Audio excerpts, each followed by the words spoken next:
All right, let's do a share screen here, and there we go. Okay. All right. Why is this not doing what I wanted to do? Okay. So today we are talking about the Lindisfarne Gospels in the book of Kells. And if y'all will give me 10 seconds, I can actually go get a book or two that will help to sort of get us as we go along this. 2 seconds.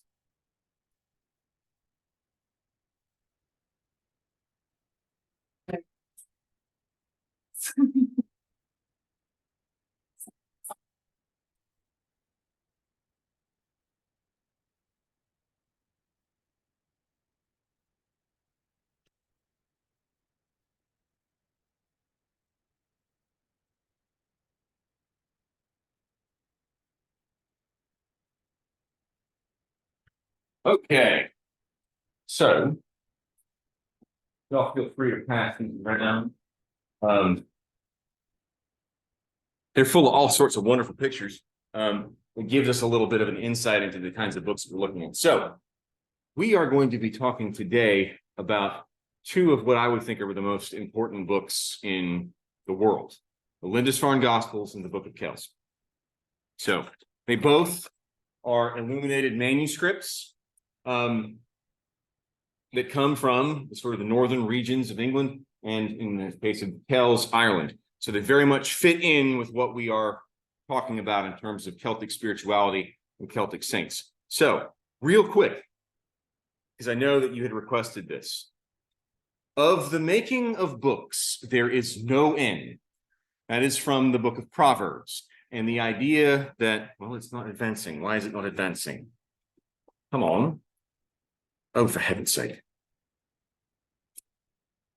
Okay. Advance. There we go. So this is the St. Cuthbert Gospel. We had talked a little bit last time about the importance of St. John and St. John's Gospel in Cuthbert's life, hence the appearance of this handheld gospel book that was found in St. Cuthbert's coffin. Dates to about the early 8th century, and it's a beautiful example of why manuscript writing or manuscript copying was such a big deal. Earliest surviving European book that we have, which is pretty neat. It has this, it's an intact leather binding. And if you think about this, so you can actually see the quality of the picture is not that great, but you can see the leather binding. That's the original binding of that book. So that's early 8th century. So 700s roundabouts. So you can see that the level of artistry and skill that went into the making of this book is quite advanced, at least from modern conceptions of what book making is like. But this, I think, gives us a little bit of a clue about the importance of making books. How many of y'all have heard Christianity referred to as the religion of the book? Okay, so we need these texts with us wherever we go. And if you're an evangelistic faith, or a faith that is meant to spread throughout the world, if you need to have books with you, the easiest way to carry them around is not scrolls, but with sort of, books, codexes, what we have come to know as the modern book. This is just a copy of St. John's Gospel, but if you wanted to have a copy of the Gospels, as in all 4 Gospels, what do? You need to transcribe them, because there's no printing press. There's no easy way of doing this. This all has to be done by hand, copying out by hand. And this is where we get into the Lindisfarne Gospels and the Book of Kells. And where did my cursor go? There it is. Okay. So let's start off with the Lindisfarne Gospels, because they're a little earlier. This is just a very briefly some kind of details about what the Lindisfarne Gospels are. We actually know a pretty good amount of information about the details that went into making the Lindisfarne Gospels. A lot of ancient texts, ancient manuscripts, were clueless about when they were written precisely. and it's hard to come to within about a 5-year window of when things were specifically written. With the Lindisfarne Gospels, we're fairly certain written between 715 and 720, thereabouts. Took about 5 years. We also fairly certain it was written by one person, which is insane. Once you start to get into the kind of the details of what is in this collection of gospel books, the fact that one person could have done all of this is absolutely mind-boggling. I'll get to that. All the illustration, all of the calligraphy, everything, every single ink piece in this work was by one person, which again, we'll get into the sort of the amazing possibility that anyway. So it took him 5 years, which again, when you stop to think about it, we'll get a little into this in a little second. It's astounding that he was able to complete this work, although it's not exactly complete. Yes. So it's dedicated to Saint Cuthbert. It's based on a Vulgate text of the Bible from Italy. Again, we know the sort of the history of how the translation of scripture that arrived in Northumbria makes its way to Lindisfarne, comes out of Italy. It's an Irish origin script. Technical term for it is insular half uncial, which is scholarly talk for fancy handwriting. So it weighs about 19 pounds in total, but if you look at it, it's about the size of a 3-ring binder. Weighs about 20 pounds. So if you think about a typical 3-ring binder, and when you start to pick apart some of the details that exist in these illuminations, the thought that it's, each page is roughly 8.5 by 11 in size. Wow. Like as you make your way through the book of Kells, which has roughly the same dimensions, like that page in particular, that section is an exploded view of something that literally is about that big. So if you look at some of the details, particularly in that book, because it really does a good job of exploding, it gives you some better understanding of how intricate these drawings are. This also applies to the book of Kells. Calf skins from around 130 animals, vellum. It's in pristine condition. So a lot of illuminated manuscripts, a lot of ancient manuscripts, they use vellum, which is calf skin or sheep skin. And typically the skin, in preparing it to be written upon, gets damaged. And so in a lot of places you'll find, the scribe will have to write around a small hole, or in some cases a fairly large hole. Not so in the Lindisfarne Gospels. Almost every single page in this gospel book is pristine. So that gives you an indication as to how much attention was paid to the beauty of this work. It was no. If you were going to do something like this, it was vellum or bust, really. Something that was going to last for a long time. And this was meant to last. This was meant to be seen. This was actually meant to be used liturgically, as with the book of Kells. It was meant to be displayed. And so you had to have something that was going to stand up to the test of time and the test of use. So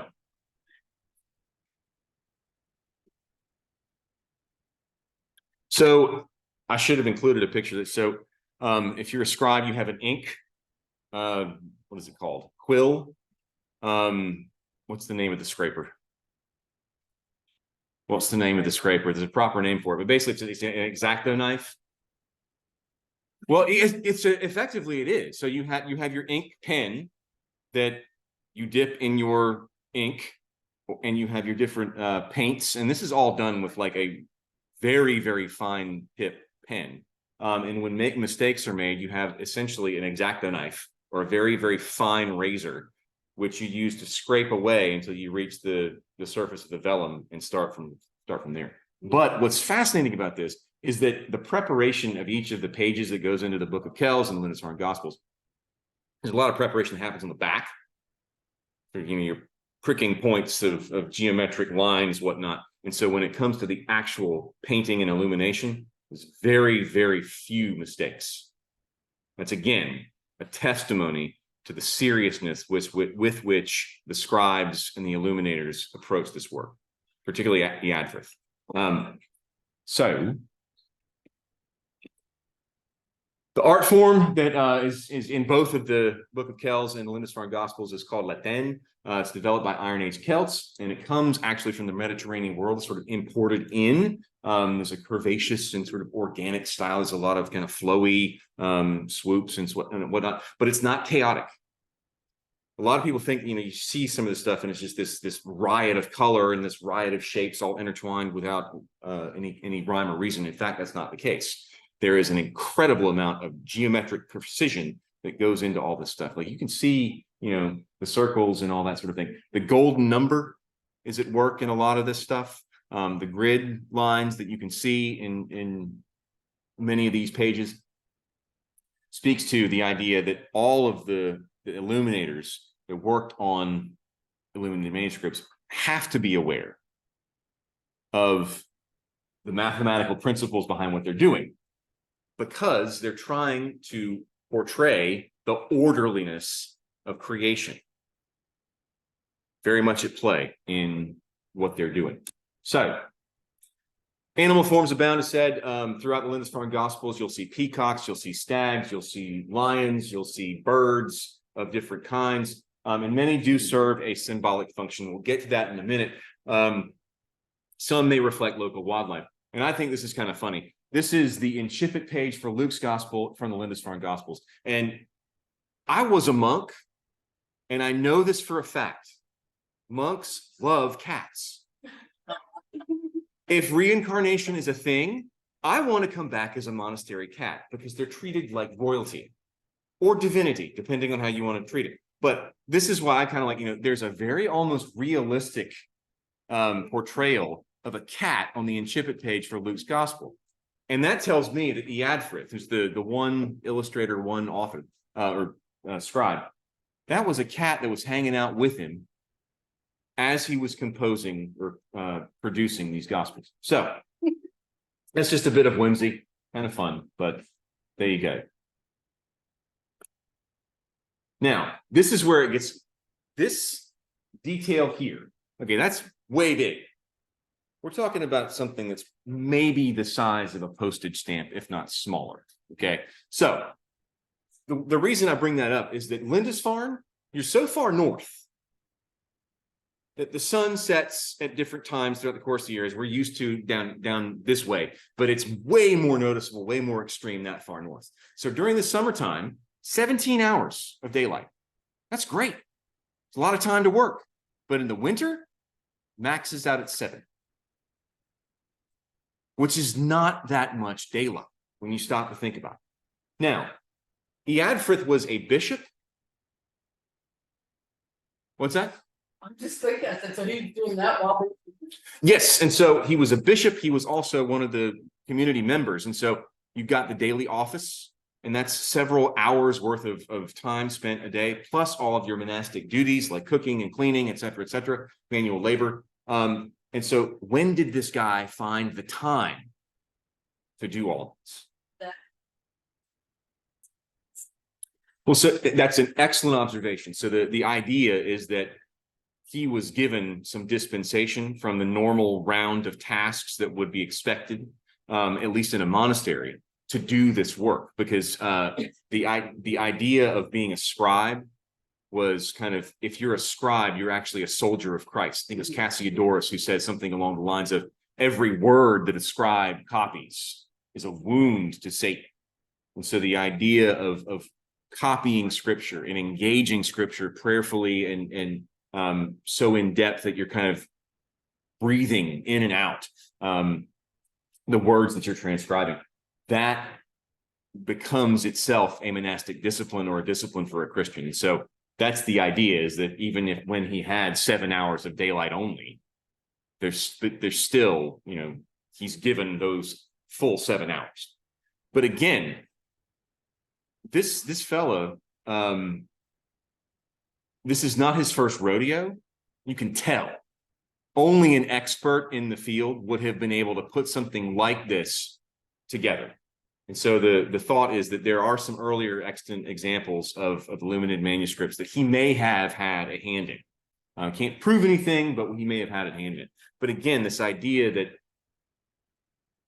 you've got just this amount of time to do this vast amount of work, and yet he for the most part, completes it. It's astounding. Which again can help us see these illuminated manuscripts as not just sort of, I'm copying for the sake of having an extra book to make the gospel more readily available in the world. This is an act of prayer that then becomes useful in liturgy. So there you go. So some parts of these gospels are actually left unfinished. In both the Cairo page and the incipit page for Luke's gospel, you have an example of unfinished sections. And the question that's still sort of, scholars don't quite know the answer to this. Why were they left unfinished? And there's some parts in the book of Kells also that were left unfinished. It's been suggested that maybe the idea that only God is perfect, and therefore, you leave something incomplete so that God only is perfect. But that's not really the idea. The current thinking is that both of those sections, you see, they're relatively similar in terms of where they are. Maybe they ran out of the material that they needed to do those particular lines. And because they didn't have the gold or the right mixture of gall or whatever it was, that they left those blank intentionally, because if you can't give the best to complete the project, just leave it unfinished. So, yep.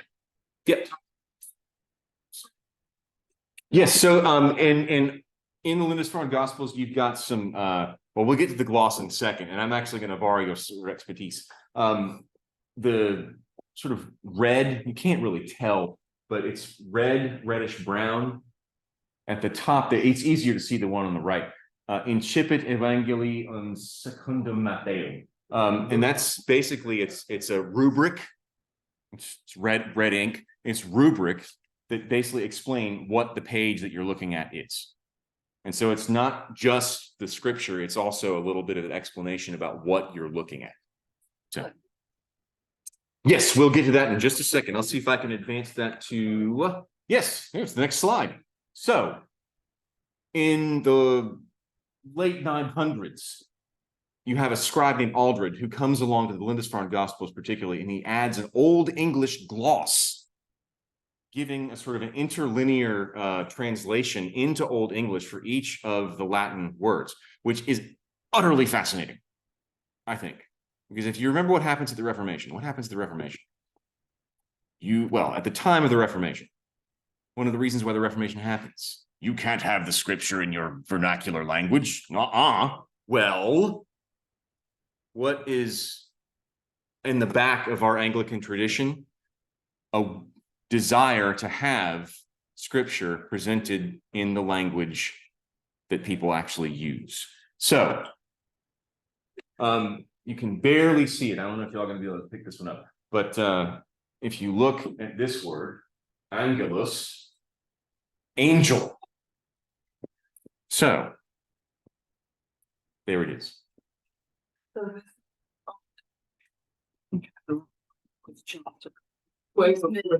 this is way before that. Yes. This is like 970.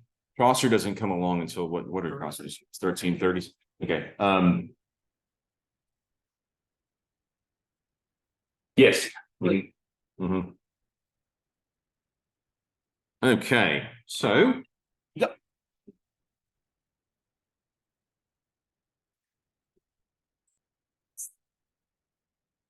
It's the outline. Somebody fill in the rest of it. Sometimes, yes. Especially in the book of Kells, there are at least 12 identifiable different scribes or illuminators, and some of them have varying degrees of skill. That you do have examples where you have someone that will do an outline, that one illuminator will do an outline, a different illuminator will come in and actually do the fill-in. Sometimes you can tell they didn't learn their trade well. That's unfortunate. In the Lindisfarne Gospels, there's none of that. There is one scribe and one scribe only. And I think that was kind of the idea behind the making of this gospel, is that this guy's the expert. Let's leave it to him. No one else touches it. This is, his dedication and his offering to God in honor of St. Cuthbert. No one else gets to mess with it. So, So just real quick, going into some of the details of the Lindisfarne Gospels, because I'm conscious of time. We might not even get that far in the book of Kells. Each one of the Lindisfarne Gospels has some features that are pretty cool. They start out with an image of the evangelist. And the images of the evangelists have some symbolism that we can pick up on. So, well, the Latin rubric says it's the image of a cow, the image of a man. And then in Greek, Hagios Lukas, Hagios Matthias. So you have Luke and Matthew. What's fascinating about Luke and Matthew, they are both portrayed as aging. So what do Luke's gospel and Matthew's gospel have in common? A birth narrative. And so it's talking about the earthly life of Christ. And so they are both shown in a sort of, an earthly manner. Now, cursor go. Just keep disappearing on me. Okay. Now, Mark and John are portrayed as beardless and youthful. The divinity or the eternity of Christ is sort of implied in it. One of the things that I have always found rather fascinating about this, so you've got Luke and Matthew holding pens. You have Mark holding a pen, but John is not holding a pen. You've also got Mark not outlined, Luke not outlined, Matthew not outlined, and John has the sort of the highlights behind his name. Is there a preference for the gospel according to John? Maybe. This is Lindisfarne Gospels. Yeah, definitely.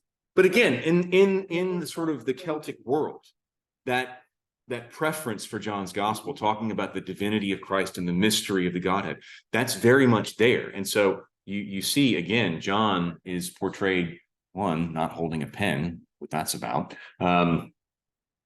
and also with the so there is the idea that there is a preference for John's gospel. Right. If you think of the first three, Mhm. they're putting together the word, Mhm. right? The fourth gospel, the word is made flesh, as you all see us. So the idea that the word is not a book, it's a person. There's also a very curious detail in Matthew's evangelist page.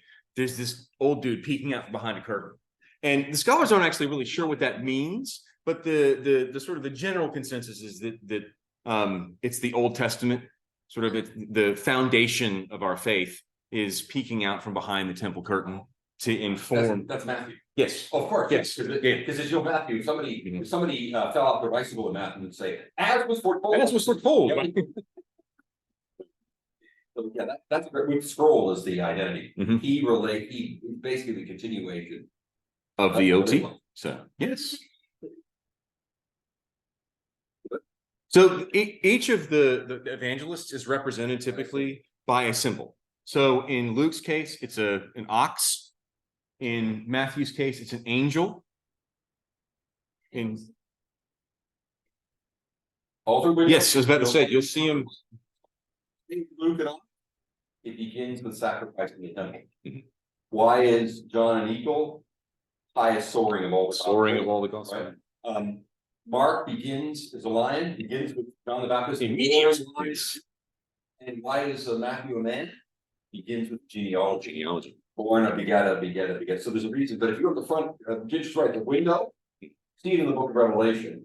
And then if you go around the evangelists in the tower, glass, the four evangelists, go over to the cross, the Celtic cross, four evangelists, they're everywhere. So, and if you're looking for examples in the church, there are kneelers. We actually, I couldn't find the fourth picture, but anyway, it's all good. But we do have those evangelist pages are on kneelers. And they're from the Lindisfarne. They're from the Lindisfarne Gospels. So there's your scavenger hunt activity for the day. Now, this is just a quick look. Each one of the Gospels in the Lindisfarne Gospels has this evangelist page, and then it has a carpet page and then what's called an incipit page, or the beginning page. And it's kind of difficult in some cases to sort of point out what is being spelled out. So I'll try to walk through this. So that's the I, and then it also leads into an N, and then a P. So in principio erat verbum. In the beginning was the word, and verbum erat was apud Dominus. So was with God. So each one of the Gospels has this page that kicks things off, and it's a riot of color, and all of these, animal shapes are in there. We talked a little bit ago about the cat. That's just an example of the one from John. This is the one from Luke, again, with the unfinished detail in the middle there. And the longer you stare at these things, the more you begin to understand how absolutely amazing some of the detail really is.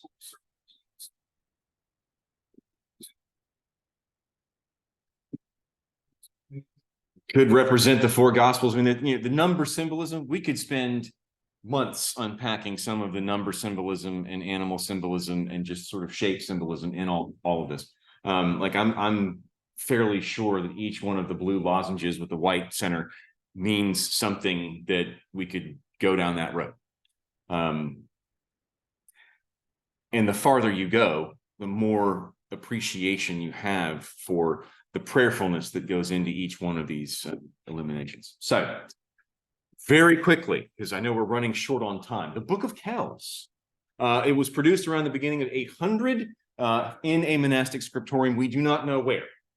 It winds up in Kells, but it could have been produced on Iona. It could have been produced at some other Iona house. As I said before, there are at least 12 scribes. It is associated with Saint Columba, who is one of the patron saints of Ireland. He's the founder of the monastic house on Iona. It's in an insular majuscule script. It's got 680 pages. It's got a little bit more stuff in it than the Lindisfarne Gospels does. We'll get to that in just a second. But one of the things the Lindisfarne Gospels does not have are special pages illustrating scenes from the life of Christ.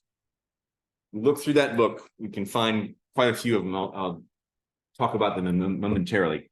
It has been damaged over the years, unfortunately, and that's really what the shame about a lot of these illuminated manuscripts are.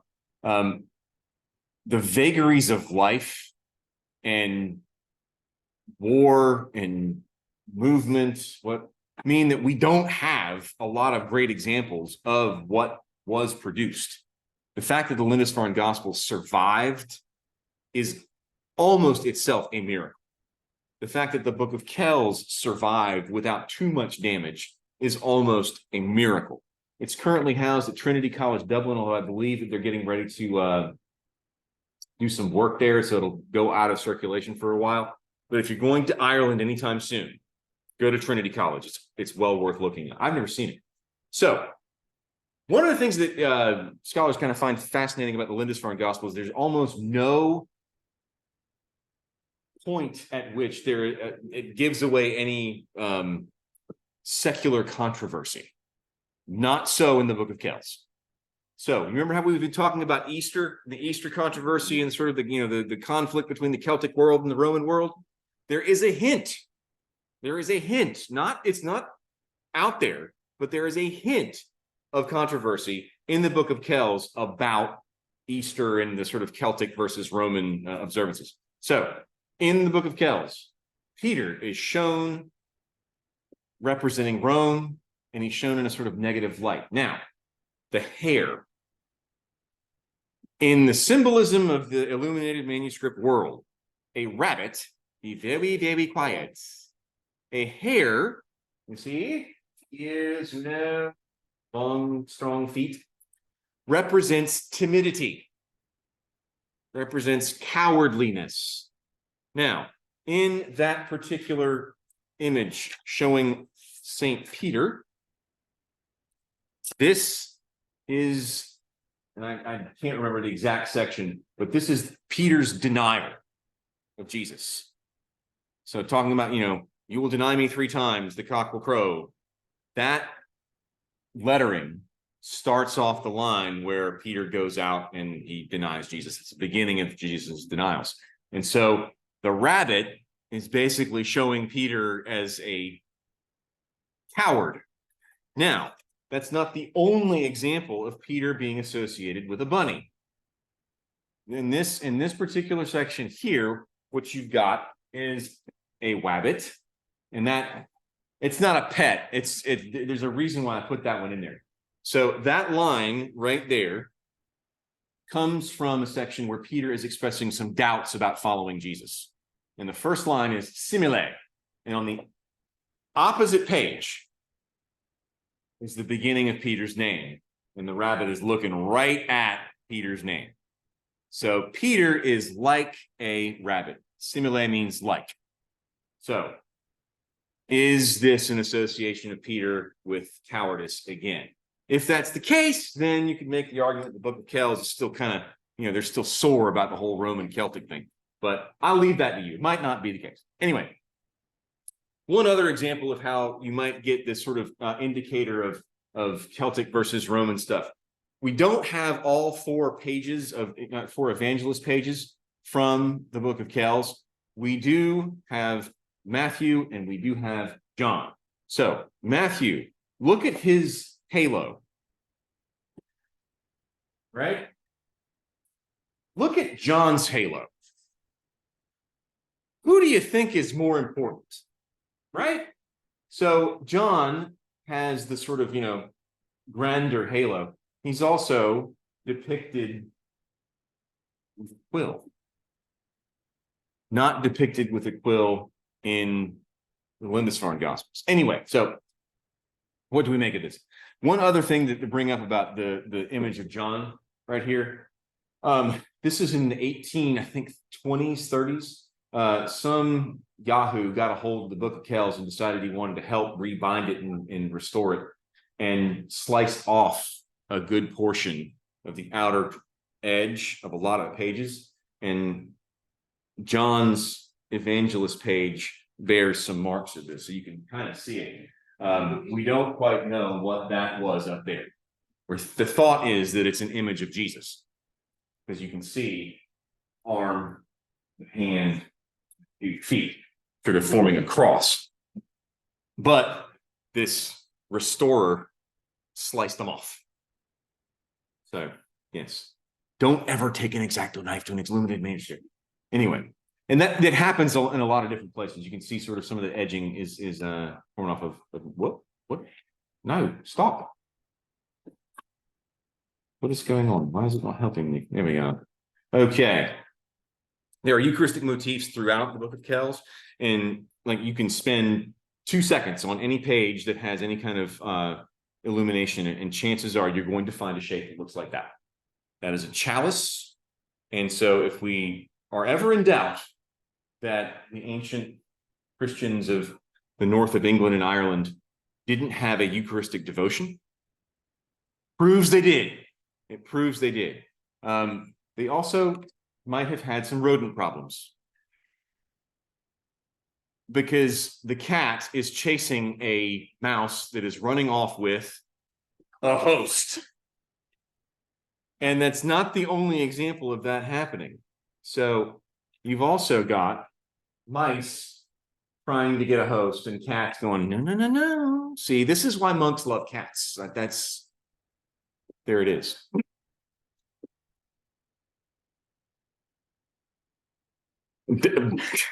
That is one of the stories involved in the spreading of the Black Plague. So yes, so this symbol over here, this is actually from no, that's an image of Jesus. So a peacock. A peacock is a sort of symbol of Christ.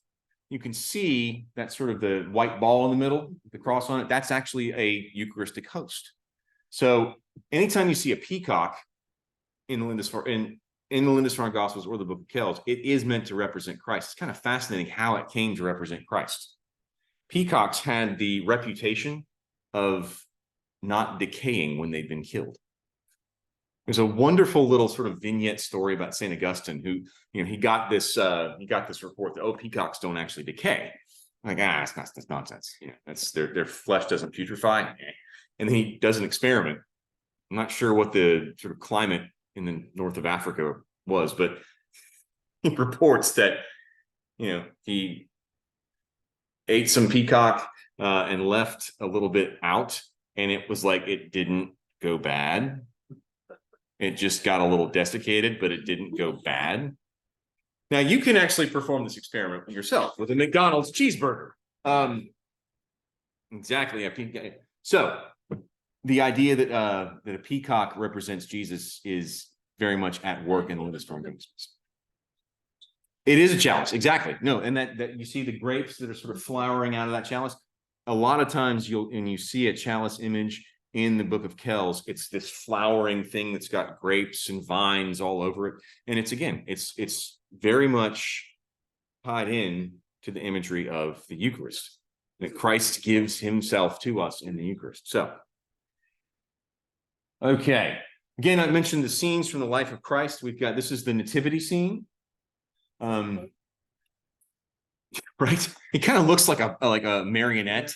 You know, it's a little strange, but that's all right. A lot of this is kind of, you know, overly stylized. But again, one of the things that symbolizes Christ apart from peacocks, lions are also a very large feature of these gospels. You see whenever a lion sort of begins a section of a page or a section of a sentence, usually it's either Jesus speaking or it's directly about who Jesus is. So in this scene itself, one of the cool things, you'll see repeated motifs. The stars that are being held up by, this is the Star of Bethlehem, these flagellums that the angels are holding. They're meant to represent the Star of Bethlehem, and you can see in the nativity or the N on the next page a bunch of these stars that appeared, which again are meant to show us the Star of Bethlehem points us to Jesus. It also, this is one of my favorites. It's got an image of the temptation of Christ. And I'm like, so all these different representations of Jesus are really fascinating. He's blonde, and in some cases, kind of like, you know, 5 o'clock shadow. Some cases, you know, he's got a ginger beard. We do tend to create God in our own image, don't we? But this one, what's that? Yes.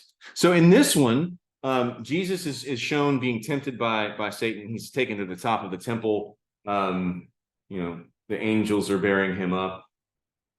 Satan is tempting him to throw himself down. You can see a lot of the Trinitarian imagery, three dots, 3 crosses. What was the detail in this one? So, well, anyway, moving right along at a high rate of speed. These, oh yeah, there's another sort of Eucharistic chalice with the vines pouring out. Again, no matter what it is, there's a Eucharistic connotation for Eucharistic. Yeah, not a very nice, not a nice looking one. Getting close. This is a fascinating one. What does that look like to y'all? Ignore the scripture, because the scripture above it, that's exactly what it says. When they'd sung the hymn, they went out of the Mount of Olives. So this is towards the end of Matthew's gospel. And this was actually originally identified when the book of Kells was sort of being looked at by scholars. It was identified as the arrest. And it looks like he's being arrested. So what's going on? Because typically, whenever you have soldiers sort of mentioned, you will see characters who have spears or swords or whatever. These don't have swords or spears. So who are they? Could they be the disciples hanging on to Jesus? They don't want him to leave, or he's praying for them, and so they're hanging on to his prayer. Again, the text is absolutely clear. When they had sung the hymn, they went out to the Mount of Olives. And you've got these sort of, you know, very stylized chalices, you know, sprouting grapes, giving us an indication about what's coming. But the first time I saw that, without any context. I was like, oh, it's Jesus being arrested. Because that's what it looks like. Anyway.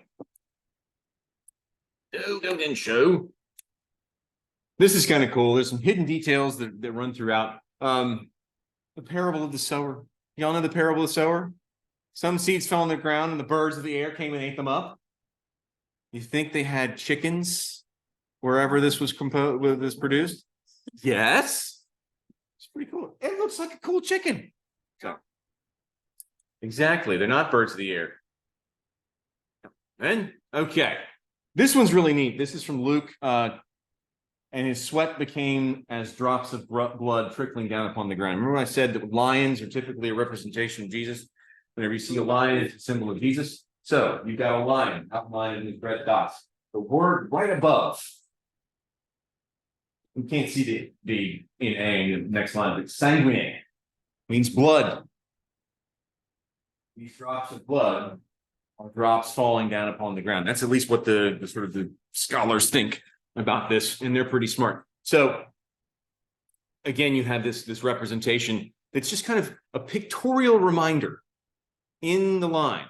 And so as you're reading through scripture, you're getting some indications, some clues about other things that are going on. Real quick. Difference between Lindisfarne Gospels and Book of Kells. Same line, same incipit page, Quoniam Gide, or anyway. So same words, different presentation. Does that look like a QUO? It's hard to see. And well, I just switched pages. I didn't mean to do that. I'm not sure how that happened. Again, same thing. John's incipit page, Lindisfarne Gospels on that side, Book of Kells on this side, in Principio erat verbum,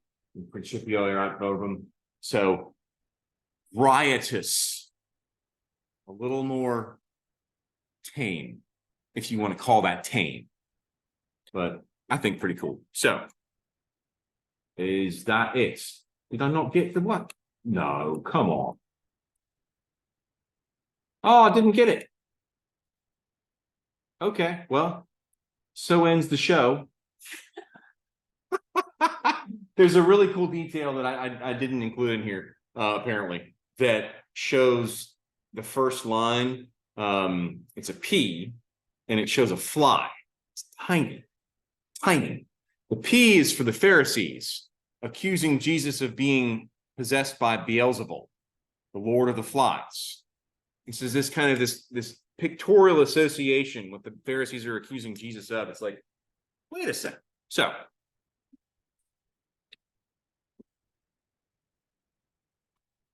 absolutely. Yes. Yes. There is nothing in any of this that's just sort of whimsically done. It's all done for a purpose. So what's that? Except for but the cats serve a purpose too. You know, they're there to yes, please do. The Secret of Kells. Great film. Great film. Yes. And just to let y'all know, in terms of putting together, I'm trying to put together a sort of reading list, especially for the folks that are going on the England trip, but a reading list that'll help give some groundedness to what we're talking about. So, all right.